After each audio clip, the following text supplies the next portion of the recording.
எல்லோருக்கும் இனிய வணக்கம். அன்பும் மகிழமும் என்ற தலைப்பிலே யூடியூப் சேனலில் சில பதிவுகளை இட்டுக் கொண்டிருக்கின்றேன்.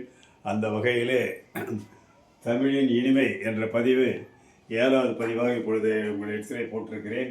அன்பு கூர்ந்து இந்த பதிவை பாருங்கள், மற்றவர்களுக்கு சொல்லுங்கள், ஷேர் பண்ணுங்கள், சப்ஸ்கிரைப் பண்ணுங்கள். ஒரு 2-3 சகோதரர்கள் இந்த பதிவுகளை பார்த்து ரொம்ப சந்தோஷப்பட்டாங்க. ஐயா நீங்கள் முயற்சி பண்ணுங்கள், போட்டுக்கிட்டே இருங்க, நாங்களும் எங்களால் முடிஞ்சதை உங்களுக்கு என்கரேஜ் பண்ணுறோன்னு சொல்லியிருக்காங்க. அவங்களுக்கெல்லாம் என்னுடைய நன்றி. இப்போ நம்ம இந்த பதிவுக்கு நாம் செல்லலாம். இப்போ தலைப்பை பார்த்துருக்கோன்னாக்கா, தமிழின் இனிமை 7வது பதிவு. இது மை என முடியும் சொற்கள். இன்றைக்கி பார்த்தீங்கன்னாக்கா, குழந்தைங்களுக்கு என்ன பண்ணுவாங்கனாக்கா, கண்ணுக்கு மை தீட்டுவாங்க. கன்னத்தில் சின்னமாக ஒரு மை வைப்பாங்க. எதுக்குன்னு கேட்டிங்கன்னா திருஷ்டி போட்டுமாங்க. ஸோ கண்ணுக்கு மையழகு அப்படின்னு கூட பாடல் கூட வரும். ஸோ குழந்தைகளுக்கு என்ன பண்ணுவாங்க, இந்த கண்களுக்கு மை தீட்டி அழகு பார்ப்பாங்க. அப்போ அந்த கண்களுக்கு மை தீட்டி அழகுப்பானா கண் வியாதியெல்லாம் வராமல் இருக்கிறதுக்கு தான் அந்த கண்ணுக்கு மை தீட்டுகிறார்கள். அந்த இதை எடுத்துக்கொண்டு தான் மை என்ற முடிவு சொற்களை நான் இங்கே முடிச்சிருக்கிறேன். பார்த்தீர்களேன்னா, முதல் மையே தாய்மை. உலகத்தில் சிறந்தது தாய்மை தான். எத்தனையோ இருக்கலாம், எவ்வளவோ இருக்கலாம். அந்த தாய்மைக்கு ஈடாக இணையாக எதையுமே சொல்ல முடியாது. உலகத்தில் சிறந்தது தாய்மைன்னு படத்தில் கூட ஒரு பாடல் வரும். அதனால் அதுக்கு முதல் முக்கியத்துவம் கொடுத்து எடுத்த உடனே தாய்மைன்னு சொல்லியிருக்கேன். அது எப்படிப்பட்டதுனாக்க இனிமையாக இருக்குமா, அது எப்படியாக இருக்கும்னா உண்மையாக இருக்குமா. எப்படி பாருங்கள், வார்த்தைகள் எப்படி கொடுத்துருக்கு பாருங்கள். அந்த மடமையை கொளுத்துவோன்னு சொல்லுவாங்க. மடமை இது தேவைக்கு இந்த வறுமை கொடிது வறுமை கொடிதும்பாங்க. அந்த வறுமை இங்கே குறிப்பிடப்பட்டுள்ளது.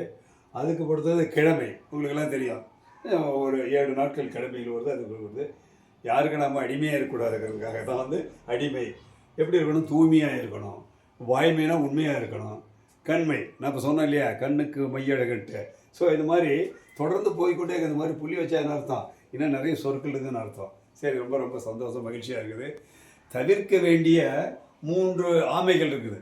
அது என்ன, அது ஆமை இங்கிலீஷில் டாட்டாய்ஸ்னு சொல்கிறாங்க இல்லையா, அது என்ன சார் அது 3 ஆமை அப்படின்னு பார்த்தீங்கன்னா, இயலாமை, என்னால் முடியல, செய்ய முடியாது.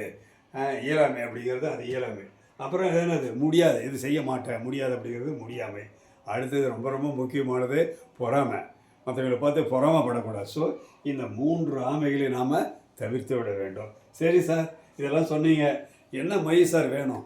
3 மை வேணும். 3 மைகள் என்ன இருக்குன்னா, தேவையான மைகள் என்னன்னு கேட்டீங்கன்னா, நேர்மை.